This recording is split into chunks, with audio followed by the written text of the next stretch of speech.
congrats on this book, because the last time I had you on, we were talking about the immune fix. Right. And I had asked you at the end, were you planning on a new book? And you said, yeah, I think I got one in mineral. And it feels like almost overnight it was out. So I was Right. like, man, Dr. DiNic moves quick. But I know you were really interested in this when we spoke, and it's such a large subject. That's why it's such a big book with over 500 pages of great information. But, remind the audience, what led you to write about minerals and mineral deficiencies?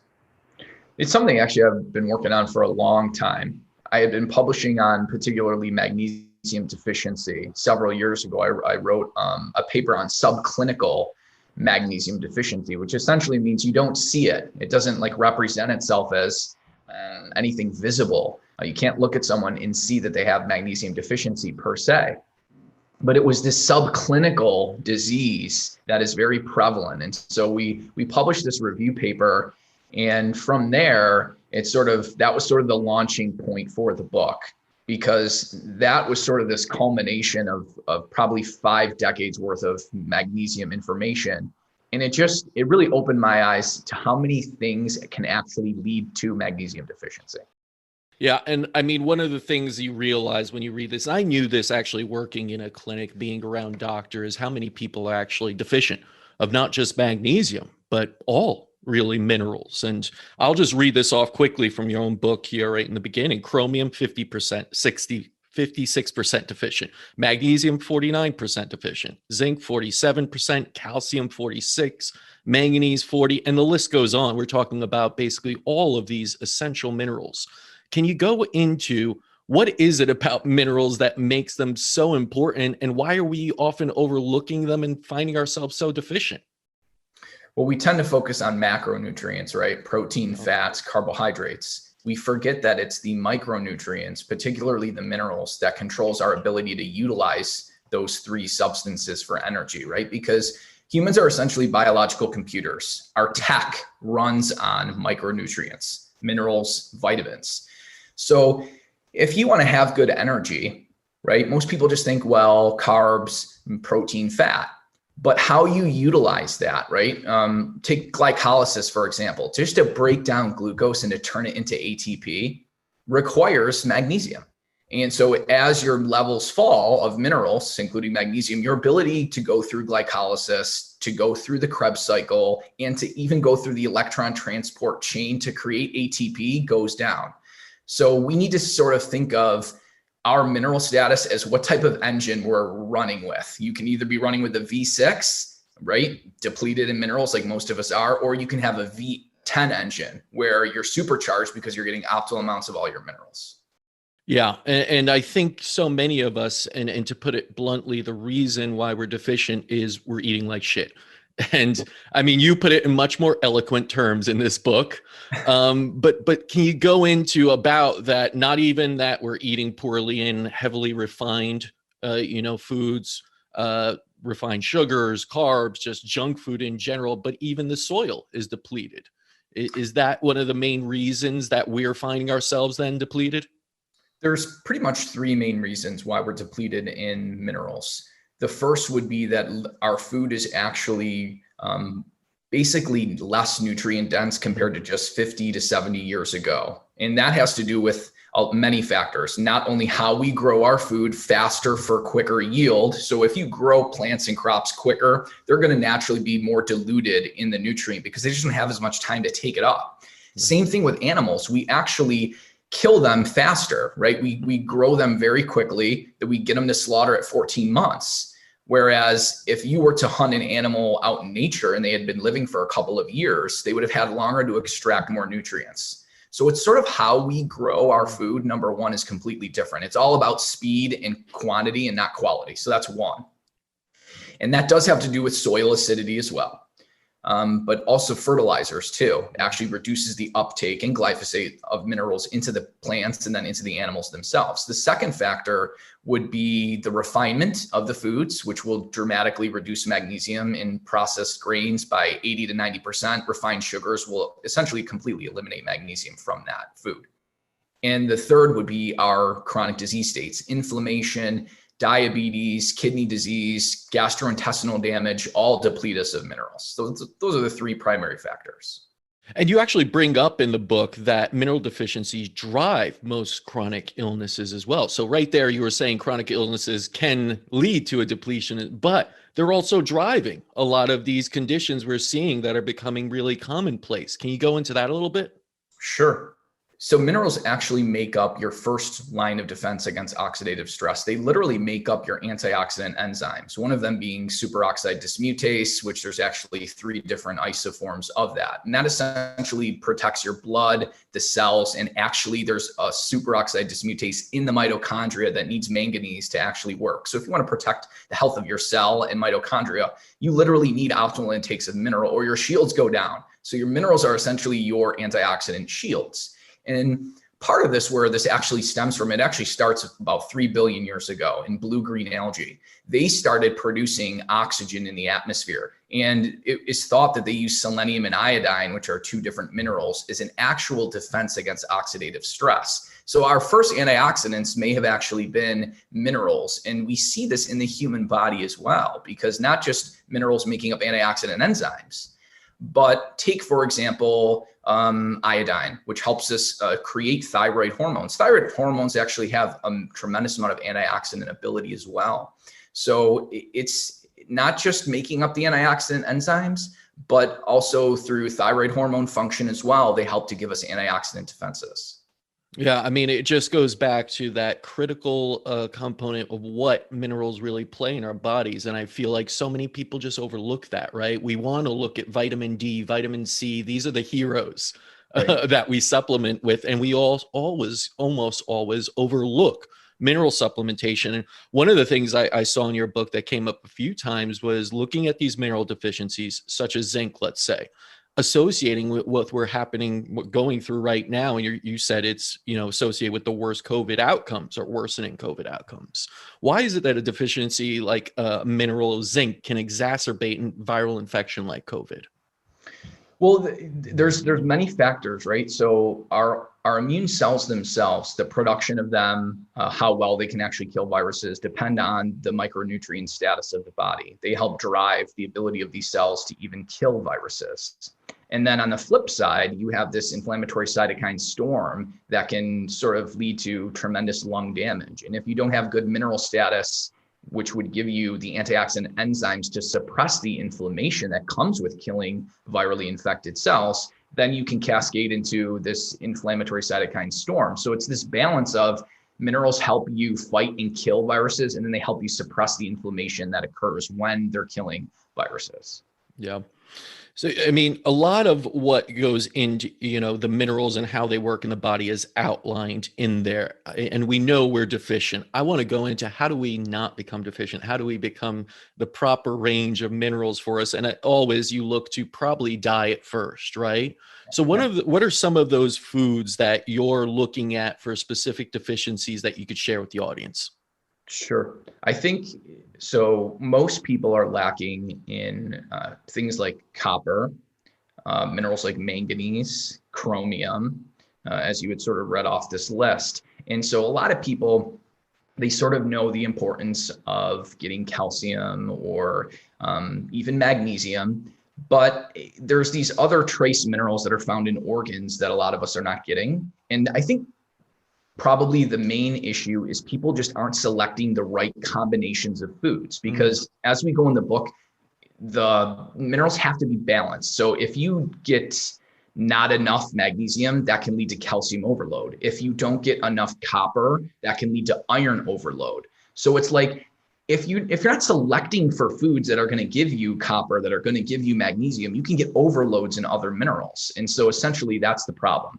So how I like to do it is I always start with about 12 ounces of red muscle meat for protein, iron, zinc, and B12. And then I build the diet off of that base, because that's such a strong base. And that allows you to sort of now get the trace minerals that a lot of people are lacking. So once I've covered that 12 ounces of red meat, I like to add in about a half ounce of liver per day. So the liver is going to boost your vitamin A, your folate, your copper, which a lot of people are lacking. we got to understand too that the bioavailability of nutrients in animal foods are better than plant foods as well. So I don't like to just solely rely on my 100% RDA, let's say, just from plants. You should really have some animal foods backing it up. Once the liver has been added, now you're still lacking manganese, calcium, magnesium. So you've covered the copper, the folate, the vitamin A. How do you get manganese? How do you get magnesium? How do you get calcium? Well, mineral waters are really important for the magnesium and the calcium, because it's very difficult to get those nutrients in a bioavailable form if you're not consuming mineral waters. So I'd like to add that to my sort of animal-based diet, which also offsets the acidity of consuming animal foods. So that I drink bicarbonate waters as well. And then on top of that, I do like to add a little bit of dark greens for potassium and magnesium. And then the other piece of this pie here is manganese. And so you can either get that from mussels, or you can do something like Ezekiel bread, which is just organic sprouted grains. So that's sort of how I like to build most of my diet. And that's a well-rounded, diverse diet, which you really want to see. You want to see, different colors, different elements all over the food chain. But one of the things you mentioned there, mineral water, and I know you brought this up, is Gerald Steiner your favorite there? It is. Gerald Steiner is my favorite because of several reasons. When you're looking for a mineral water, if you're on an animal-based diet like myself, you have to make sure that the bicarbonate is higher than the sulfate, because the sulfate is technically acidic. It'll pull minerals out of the body. And so Gerald Steiner has this high bicarbonate to sulfate ratio, and it has good amounts of magnesium, 100 milligrams per liter, and good amounts of calcium as well. And I have to say, it tastes delicious. It's by far my favorite. I put so many people onto it, so I feel like I should hold stock in Gerald Steiner at this time, and maybe you should too now. Another food I saw in there that you listed that I appreciate myself so much and have come to learn it really is somewhat of a mineral superfood, but I want to get your take on it if it actually is or not, are oysters. Fresh oysters are high in zinc, iodine, other things as well. Would you consider that a mineral superfood? Yeah, oysters are great because they're very high. They give a lot of copper. And again, that's a very big missing nutrient, not just from the standpoint of we actually lose minerals when we sweat, and particularly copper. And we can discuss why that's a problem. But they are, if you tolerate them, they are really a huge nutrient powerhouse. The only other probably food that's higher in nutrients than oysters would be mussels. Mm-hmm. So both coming from the sea, both these shellfish in a sense, but highly, highly bioavailable in those minerals. Well, let's go to copper. It does seem like something most people overlook. You hear about zinc and magnesium, usually are the superstars. And so what is it about copper and deficiencies we need to worry about? Part of the problem is that we no longer really eat the same meat that we used to. So we used to typically eat deer meat, venison, elk, bison, and now we're sort of switching over to just, cattle. And there is a difference in the copper concentration of even, let's say, the muscle meat. So typically, if you're consuming muscle meat from a cow, about 3 ounces is only going to give you 0.1 milligrams, and you need 0.9 just to hit the RDA. So you'd have to eat about 1.5 pounds of muscle meat just to get the RDA of copper, in which we cover in the mineral fix that is barely sufficient, if not even sufficient for most people. Whereas if you're consuming things like deer meat, elk, bison, that has at least twice the amount of copper. And that may not sound like a lot, but that will reduce the amount to, instead of 1.5 pounds, 0.75 pounds, which is more sustainable for most people. And so copper is missing in the diet because we're literally not eating the same animals that we used to. And that's something I've really been vibing on recently based off your work, other people's work, Carnivore MD and these, is getting into the variety of animals there are there. And of course, organ meats as well. I've enjoyed bison heart, made chili out of that recently. And it does have those micronutrients and the macronutrients that you're looking for in a bioavailable range. Now, I know you've seen this and others have kind of gone on, it's all about calories versus it's all about, the quality calories. And I know you've had these sort of arguments in some ways about that. how against are you at all looking at calorie intake as some kind of a factor in your diet, something you should be looking at? Or are you completely on the side of it's really all about the quality of what you're getting and looking at those micronutrients? I think it's mostly about the quality. Mm-hmm. And for example, again, if you're eating quality foods, your engine is going to be more powerful and it's going to be able to utilize that nutrition differently. If you're eating junk food, then it's going to mess up your hormones, increase fat storing hormones. You're going to literally do different things with the same amount of calories that you're eating. Now, of course, there's a certain point where if you do overconsume, then you're going to start gaining weight. But the point of eating real foods is that it provides you with the nourishment that will help reduce the cravings. So it's sort of like quality food drives less food intake.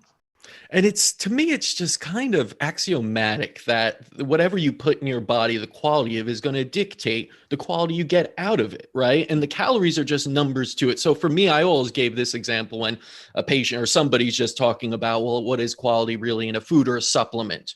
We have a really good understanding of quality when it comes to a TV, let's say.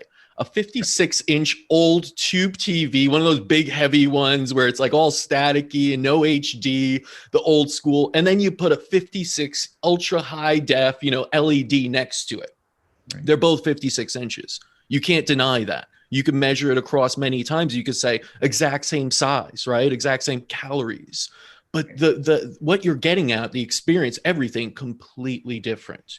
You'd always go with the 56-inch ultra high, def one, put it up against the wall flat, beautiful, crisp, everything. And somehow we don't do that so much with food. We only look at the packaging and we read it. We see some numbers on it and we base it off of that. What is it about our relationship with food that we can't quite get into the quality that we see is leading to the deficiencies of minerals? Do you have any thoughts on that? Well, it's definitely like everything, a combination of factors. You had the food industry pushing the fact that every calorie is the same. And also there's a huge belief that you have to be in a calorie deficit in order to lose weight. And that depends on your baseline. So if you are someone who is already somewhat overweight, you do not have to be in a calorie deficit to lose weight. If I take you and you're 15 pounds overweight and you're, let's say, consuming 3,000 calories of junk food, I can still give you 3,000 calories, but of fresh, real food, you will lose fat and you will lose weight despite not being in a calorie deficit. So that's the key. So there's this huge misconception that it really is all about calories and you have to be in a calorie deficit. And that's just simply not true. Yeah. And again, I think, you're seeing it yourself with these ideas of how much mineral, the micronutrient, really bringing that out. And I think people see it as well because so many people just count calories, that's it, and they don't lose weight. They're not taking the other actions that are required to lose weight, even things like reducing their toxic burden, eating the correct foods for who they are. So it's never a one size fits all. And you do have to take a look at these things. Now, let's talk about how you can come to the realization that you're mineral deficient. Are there telltale signs, number one, that you'd be deficient in minerals? And are there any tests you'd recommend for people to find out for sure if they are deficient? Well, for a lot of athletes, they'll start getting like muscle cramps or spasms, and that's usually a deficiency of either salt or magnesium, potentially even calcium or potassium. So there can be some signs that are induced. But like my paper when we published on subclinical mineral deficiencies, the majority are not seen. They're not visible, and they may not even have any symptoms. Now, yes, can you have headaches or migraines from magnesium deficiency? Of course. Can you have photophobia, where you literally don't tolerate light because of magnesium deficiency? Absolutely. So there are sometimes signs, even eyelid movements and rapid movements like that, muscle twitches. But the tests are also needed for the majority of people because, again, they don't present as frank deficiencies. For example, vitamin C deficiency, that doesn't really appear until you're near death, where you're having bleeding gums and things like that. And you don't want to even be close to that point.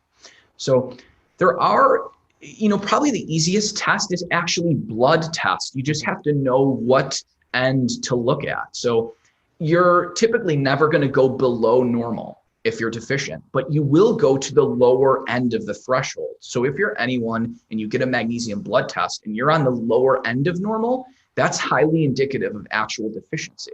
And so we need to sort of start thinking of blood as, yes, this is a great biomarker because the body tries to keep it in perfect range. But if it shifts just a little bit lower than normal, than the mid range, that is a great indication that you're actually probably deficient.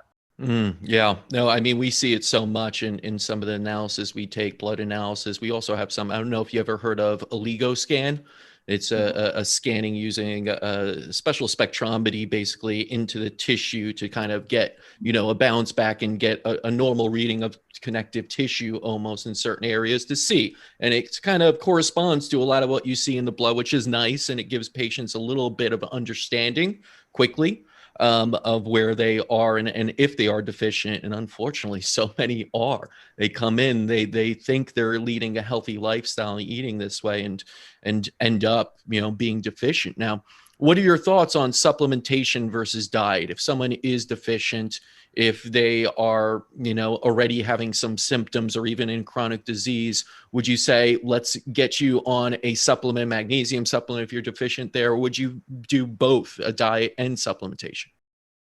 Probably both, Yep. especially in a disease state, because the first thing is you got to fix the root cause of why you're mineral deficient. And if you have, let's say, diabetes and you have elevated insulin levels, you're not getting the magnesium into the cell and you're kicking more out in the urine. And so you're already very depleted in magnesium. So while you're trying to fix the insulin resistance, sure, you can boost the magnesium to prevent the extra losses that are occurring. But if you don't fix the insulin resistance, you're not going to be able to drive it into the cell that well. So you have to do both.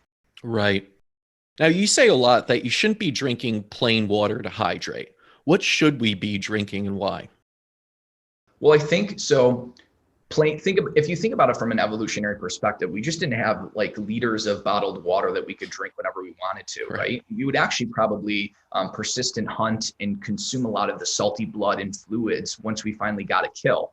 And we didn't just have constant access to water. And even the water that we did consume wasn't softened and wasn't just neutralized into this just lack of mineral water.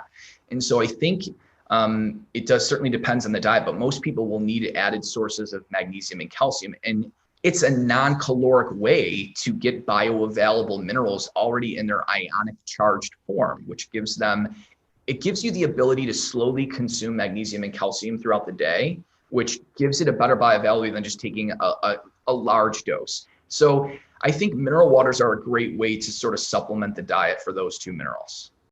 And do you find any fault in people really focusing in on filtration systems at home and not doing that mineralization either as part of the filtration system or drinking mineral waters? Because I get this all the time.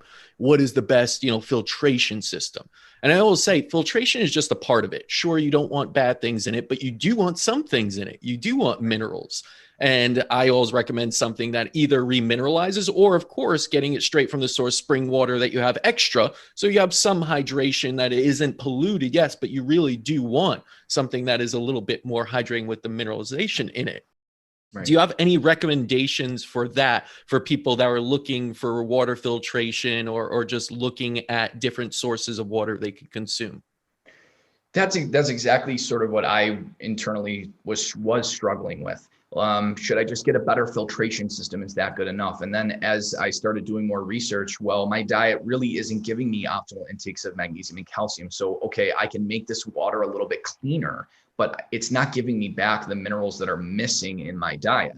The other key piece we have to understand too is we do need and should be consuming some animal foods for nourishment. And those animal foods will provide acid, and you have to inhibit that acid somehow. Otherwise, it will deplete your bicarbonate stores, which can lead to bone loss and other issues, kidney issues and things like that.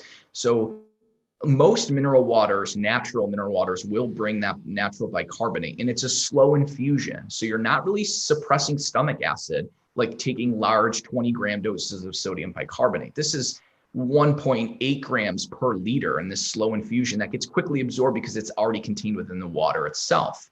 So for me, I was looking for something that filtration is great, but I need something that provides this bicarbonate and provides minerals as well. And you can add trace mineral drops to the water as well if you want. And you could add potentially sodium bicarbonate. I mean, I can't give advice, but there are other ways to get bicarbonate and minerals without just drinking, let's say, Gerald Steiner water. Right. I mean, there's so many options out there, but it really comes down to if someone to ask me what's the absolute best water I could have, it has nothing to do with filtration. It has to do what's the most natural water you could have. In nature, that's running through, getting sunlight that's already detoxifying it and kind of purifying it, running through different minerals and rocks naturally and going straight to the source. So it's like, if you have, if you live on a big piece of land where you have that, that's your best source of water. Otherwise, you're going to have to take different steps, either purchasing it like Gerald Stein, others, adding things to it. Like you said, I've done the drops in there as well, which is kind of seawater or something, or you could use even. What are your thoughts on Quinton sea minerals, where you have in those and you take in basically deep ocean kind of mineralization that way? Yeah, there's actually some decent studies on deep ocean minerals and taking that for athletic performance specifically. And anytime you can get minerals in an ionic already dissolved form, it's sort of like reducing your body's burden to get them into that form in the first place, because really the body has to solubilize those minerals first to get them to absorb well, or you have to put them on an amino acid, like a chelated supplement, to sort of trick the body into getting it into the system. And so getting minerals through a liquid form is your most bioavailable way to do it. Yeah, no, I've noted that patients really do respond well, and you see those levels go up after they do something like the deep, but everyone's of course unique and different. It's just one of the options probably you should know about. Now, I know you're a big fan of saunas. I've seen this before. You love your saunas. At the same time, is there a line that you'll say too much sauna can deplete you? Because I learned that. I got into an apartment one and it had a steam and I just was doing it all the time. And it's like, every day, twice a day, you're just sweating it out. It felt good. But after a while, I was very fatigued. I was finding myself kind of craving things like salt and other things. And I realized that all that sweat, you're carrying a ton of minerals in that sweat as well, right? So are you looking at always, if you're doing anything like a sauna or even heavy workouts, you need to be very cognizant and aware that you'll be stripping yourself of minerals too. Absolutely. So yes, our sweat carries probably 5 main minerals that we lose, that being salt, selenium, iodine, chromium, and copper. Those are the 5 minerals. Technically it's 6 because salt is made up of 2, sodium and chloride. Those are the 5 main ones though. And the reason why salt is lost and why that's consequential is because of the amount that's lost. So typically you're going to lose a half a teaspoon of salt per hour of exercise. And the American Heart Association is telling everyone to eat less than that every single day. So that's how you can become quickly depleted. What was shocking when I was doing my research for the book is the fact that there are certain minerals that their bioavailability is so low through diet and supplement that if you lose even just a little bit, that is a huge problem. So take chromium, for example. The studies show that on average, we may lose about 7.5 micrograms. Now that may not sound like a lot, but if we're only consuming 30 to 40 micrograms per day, that's already a decent amount of our intake. And then when you realize that we only absorb 1% of the chromium you get, if you lose 7.5 micrograms, you have to consume 750 micrograms to get that loss back. So chromium is a really big issue when it comes to loss through sweat because its bioavailability is so low. Yeah, that's something a lot of people don't realize. Then, and they kind of overdo a lot of these detoxes, sweat regimens, and everything, and don't properly hydrate with those minerals back, and that can become a dangerous thing over time, and definitely an unhealthy one if you're losing so many minerals. Now, you brought up salt there and sodium, and I know you wrote the Salt Fix. And there is a big difference because people have to understand there's many different qualities of salt. You have your kind of ultra refined, salt that most people find in table salt. And then you have things like pink Himalayan or French sea salt, Celtic salt, all these different types. Have you find there's a best one or better versions of salt for getting sodium into the body in a bioavailable form? I like the pink salts, whether it's Redmond, whether it's Himalayan, because like you said, it's not refined. It's not, it doesn't have added dextrose to it. It's not highly treated with harsh chemicals. If you can find a certain one that doesn't use explosives like Redmond or the original Himalayan salt company, they sort of quote unquote hand harvest. There's no explosion in that process. And then you're also getting other minerals, particularly iodine from pink salts. So as we had discussed before, yes, we do lose salt through sweat, but we also do lose iodine. And if you athletes are consistently depleting themselves of iodine through sweat, and that can lead to hypothyroidism. And all of a sudden you start gaining weight and you're even exercising more and you're kind of wondering what's going on. And it literally could be you're just flushing yourself out of minerals. Speaking of exercise, I know you posted on this a little bit more. How do you feel about cardio versus heavy lifting? Is there a way you lean more towards? Because I feel like we're a very cardio dominant kind of society where we push for that and really long spurts almost of on the bike or something like that versus others, X3 type people that are doing, just bursts of just kind of, more heavy, intense lifting. Where do you fall and where do you see the research? I think if you were only going to do one, you're going to get so much more benefits through weightlifting. And because basically your muscle is your best glucose, storage system, so to speak. It'll soak up a lot of the glucose. You become so much more carb tolerant and insulin sensitive when you have more muscle, and you're also building bone. And so we have sarcopenia that happens as we age. We have a decrease in bone mass, a decrease in muscle mass, and just as we age. So everybody should start lifting weights if you can, and you start low and you slowly build yourself up. If you can then add on more shorter, medium burst activity and work your way into higher intensities, that's going to be better than just, let's say, running 3-4 miles every single day. No, that's good to know, because so many people we do live in this cardio dominant place, and that's where people go to, especially for things like weight loss and others. But I think they're missing that piece also. And this goes, I think, back to nature and how we've lived for 1,000 years with these bursts of trying to either catch food or very big excursion and then resting and allowing the body to go quickly sympathetic, burst, rip the muscles, open them up again, rebuild them, and then rest, rather than just long periods of sort of intensity without really the rest, or without true intensity to it. So good to know. Now, you've been posting a lot also, I see, on things like fasting, sunlight, these natural kind of positions for us and how that contributes to health. We also touched last time a little bit on purpose and mission.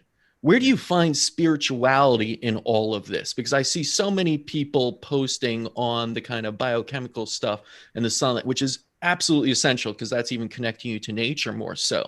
But spirituality in general, how does that contribute to your health or to others? And even what, research may be diving into in this idea of spirituality, whether it's meditation, prayer, other things like that.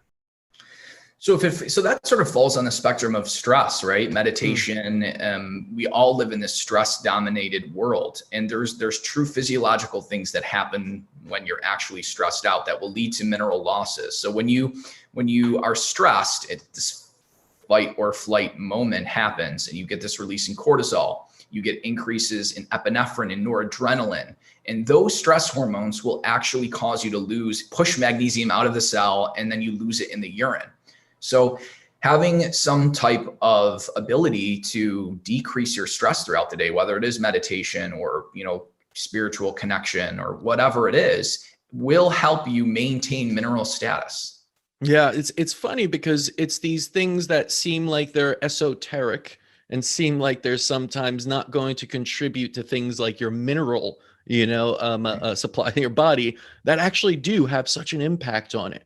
And you're right. I think so many of us live in a high stress world. Listen, right now, how could you get away from it? If you turned on the news for 5 minutes, if you're not stressed, that's crazy. You're like a Buddhist monk in my mind. So it is, and it does strip us all the way, in so many different variations of our body and our biochemistry that we don't even realize when we try and fix it on the biochemical side with diet, when we don't address the root cause again, which is sometimes in that mental, spiritual component. Sticking to that whole idea of how to uplift mindset, Do you have any recommendations or methods that you've seen to combat the gloom of news, the depressive state we're in, the kind of always something wrong going on, and to keep us balanced? Is it more of those tools you're saying, like, hey, don't even pay attention to that? Just, go out in the sunlight, do the fasting, do the saunas. Like, that's where you put your focus on. Would that be a recommendation for getting over what has been the last year as kind of gloomy pandemic? That's definitely one way to do it, right? Get out in nature. Nature has a calming effect, as is sunlight does as well. Breathing fresh air does as well. And then it's sort of like getting control of your own mindset. Like your mind can be a good thing or a bad thing, right? And it's sort of like a lot of people internally struggle with sort of these negative thoughts that keep surfacing. And if you can get in control of your mindset and tell yourself you are worth it, you are worth this promotion, or you aren't too old to get this degree or start this business, that in and of itself will help reduce stress. Right. Having that better mindset.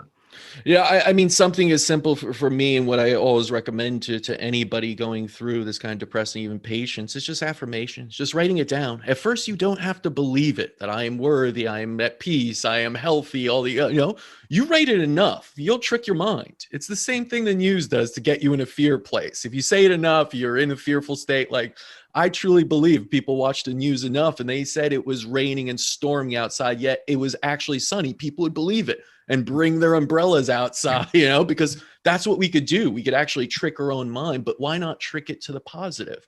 And not even trick it, just move it into that state. Because I think so many of us are in this kind of sympathetic, fearful state that absolutely doesn't contribute and can actually lead to mineral deficiency. So, another question now that we're still in this whole idea of pandemic and everything. Do you take any stock in the CDC's report that COVID was the third leading cause of death in 2020? Or do you feel that that is maybe not such a truthful analysis of the numbers? Well, I think we have to be careful with the numbers because it all depends on how they're being reported. So for example, right, if you're older and let's say you get pneumonia, you're marked as dying from pneumonia, but you probably died of an inadequate diet and your shields weren't up, essentially, right? And so it's not the pneumonia that killed you, because we all get pneumonia. It's, do you have a good resilience? Do you have a good immunity? And that's from good diet, good nutrient intake. So maybe it was they didn't have zinc and copper. And really, we don't put that on a death certificate. We don't test them for mineral deficiencies. So again, with this virus, what's killing us? Is it the virus itself, or is it our poor diet and lack of minerals that are leading to deaths from viruses? Right. And it's probably that what's driving most of it. I think if anything, this has exposed how poorly nourished we are as a society. All in all, and our food supply is in complete disarray. We're eating really poor, nutrient dense foods that then lead to us being incredibly susceptible, not just to, let's say, any viral, but anything at all. Right. Even, bad news suddenly becomes something that stresses you out and you find yourself in a chronic condition because you're already depleted of things you need that become further depleted. So I do wish people kind of, listen to your advice of really look at what you're putting inside your body, really look at where you may be deficient in certain things and address those. And then you're in a much better state to handle anything that comes your way. Now, Dr. DiNic, I feel like you're going to have a book coming out in the next 4 to 8 weeks, probably, or something like that with your turnaround time. But no, so are you looking at anything now, or are you just kind of taking a break after Mineral Fix? Is there another fix coming up for you that you see is necessary? Because I know most of your books come out of necessity. You see a problem, you provide actual research and data that says, no, this is how we should look at it. Is there anything else you're looking at in the near future? So there isn't an active book that I'm working on right now. I do have some ideas for maybe just a magnesium book, or potentially focusing on the dietary acid load, or just doing research on those topics, because I think I like to find things that not a lot of people are focusing on that I do think is a problem. And so those two areas definitely are some interest of mine. And it's just fun to do research and learn. So I think I'll always be doing something like that. Sounds amazing, and I feel like that topic of acidity and all these, that's environment, that's of course your terrain, and what leads to so much. Also, it could lead to demineralization. It could lead to a host of other chronic conditions because we see a lot of acidic patients come in here, and most of the time it starts with diet, but goes in all others. So I'll put my vote in for that one. All right. So where can we learn more about, of course, yourself? Where can we purchase the Mineral Fix? Give us a little bit more info on that. Sure. So the Mineral Fix is on Amazon, and my website is drjamesdinic.com, and I'm on Instagram and Twitter at drjamesdinic, DINIC. Doc, always a pleasure. Always love connecting with you. Keep posting amazing stuff. For anyone listening, if you don't follow Dr. DiNicolantonio, please go on Instagram, follow, because you drop gems on a daily basis. I mean, you're probably the most reshared person I know, but it's rightfully so, because these are things we just need to keep telling ourselves over and over because we've forgotten. We've forgotten that health doesn't have to be so complex. And you could break down the complexity into the simplicity of it. But at the end of the day, these are things that are relatively easy to fix if we just know how to do it. And you're doing that. So thank you so much. Really looking forward to the next book, which I'll be looking, to see when it comes out, probably sooner rather than later. And best of luck and fortune with everything, you're doing. Thanks for having me on.